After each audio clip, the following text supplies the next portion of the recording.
Today, on Starfield Essentials, I review a paid creation that I should not have slept on. This is the Dreamlands by G-Man4386. Get it? I should not have slept on this one? Okay, I was waiting all week for that joke and it just didn't land. The Dreamlands is available for 400 credits on Creations, although right now it's on sale for 280 credits. I'll give an overview, warnings, my conclusion, and spoiler gameplay at the end. My name is Richard.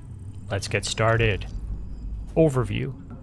The Dreamlands is an achievement-friendly creation, if that matters to you. You may remember G-Man4386 from my review of Stories from the Starfield.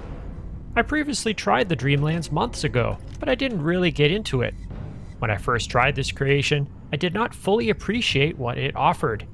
Now that I've taken my first pass through it, yes, my first pass, I have a better idea of the immense value it offers. Here are the basics. After I installed the creation, I found a new book in my room at the lodge called The Dreamlands Part 1. After reading the book, I slept on the nearby bed. That brought my character to an upside-down, weird version of the lodge.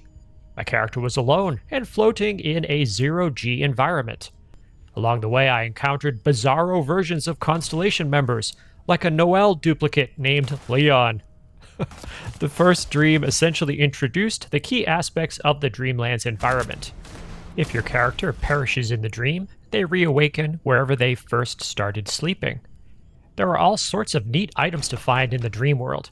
You keep what you find when you return to the waking world. At the end of the first dream, I had an item called a dream catcher added to my inventory. This item is very important. If the character has the dream catcher in their inventory, they will not re-enter the Dreamlands when they go to sleep. Also, sleeping does not guarantee returning to the Dreamlands. To facilitate re-entering the Dreamlands, I took two steps. First, I stowed the dream catcher in my ship's cargo. Second, I took a dose of Aurora prior to sleeping. Although there are negative side effects, taking Aurora guarantees that the character will return to the Dreamlands. There are a total of 10 new dream worlds introduced by this creation. By default, any character can reach 4 of them. Reaching the next 4 requires meeting one of these sets of requirements. The first way is to set the Story Mode gameplay setting. This will lock the dream visits into a fixed schedule from Dream 1 to Dream 8. That's the mode I used for my playthrough. The second way is to be sure the character has completed all of the following real-world quests: tapping the grid, the devils you know, the empty nest, and all that money can buy. Unlocking locations or quests 9 and 10 requires either having been through the Unity once or having met the Starborn, which I believe happens right after all that money can buy. Unfortunately, the character I used for my testing had not yet met the Starborn, so I have not yet accomplished the final 2 quests or locations. So what did I do in these dreams? Basically, I toured the weirdness. G-Man4386 has created some really wild and wonderful locations to explore. There's generally something threatening at each location, even though as a solo actor, I didn't have too much trouble. There are tons of hidden details and bonuses hiding in each location. That's why I emphasized my first pass earlier. I really need to take at least one more go through the Dreamlands to find more of the hidden gems and to access the last 2 locations that are gated by Starborn status. Next, warnings. This creation was pretty stable for me, but I encountered a couple minor problems. The first involved consequences for not fully completing a quest.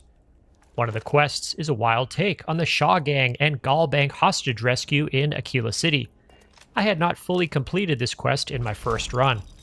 A few quests down the line, when I was ready to complete the 8th quest by sleeping, the game crashed. I loaded a save and tried again, and the game crashed again. I loaded an old save from the Shaw Gang quest, properly completed it, and then speed ran my way back to the end of the 8th quest. Then I was able to continue without the game crashing. I mentioned this to G-Man4386 in chat, so there might be a fix in the future. The second minor issue involved a weird change to the gameplay settings menu. When I found the part of the menu that selected story mode for the creation, I noticed that it overwrote the save settings for subsequent menu items. There was no practical effect on gameplay. I also mentioned this to G-Man4386. If you're used to playing with a squad, That will be difficult in the Dreamlands. I usually have at least one companion with me at all times. However, my character was solo in the Dreamlands. I thought about using a mod like the Gang's All Here to teleport a companion to me. I also considered summoning help using the NPC Spawner Danger Zone mod. I may do that in the future. One mod that helped a lot with combat was Modular Explosive Delivery System, which I featured a little while ago. I made extensive use of the high-yield hunter drones to dispatch enemies at a distance. One issue I had with the creation involved two of the entities you meet in the Dreamlands. The description mentions an NPC named Edmund, but I never met him. The description also described a heat leech companion named Sancho, but I didn't meet him either. My recommendation for this creation is to play as much of it as you can without any guidance. After your first run, watch the walkthrough by Gman4386 on YouTube, which I'll link in the description. That video shows how to navigate 7 of the 8 main dream locations and has a comment for a text guide to the one location missed in the video. After watching that video, I was amazed by everything that Gman4386 packed into the Dreamlands. Conclusion. After initially not appreciating the scope of this creation, I thought the Dreamlands was extremely fun. I greatly enjoyed the diversity and ingenuity of the dream locations. I think this creation is well worth 400 credits, and it's a total bargain on sale for 280 credits.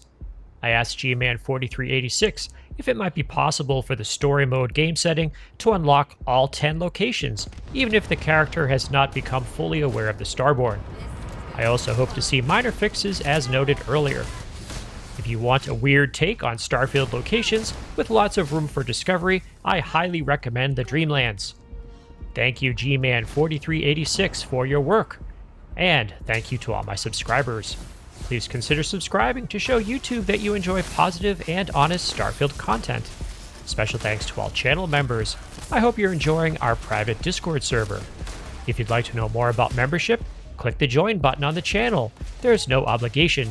I use your contributions to pay for drives for capturing footage and to buy creations like this one to review. What have you been doing in Starfield? Your insights make this channel a place for a positive and honest discussion of the game.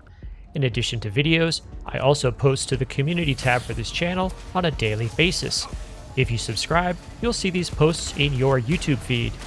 If you made it to this part of the video, please leave a comment with the phrase, "Wake up!"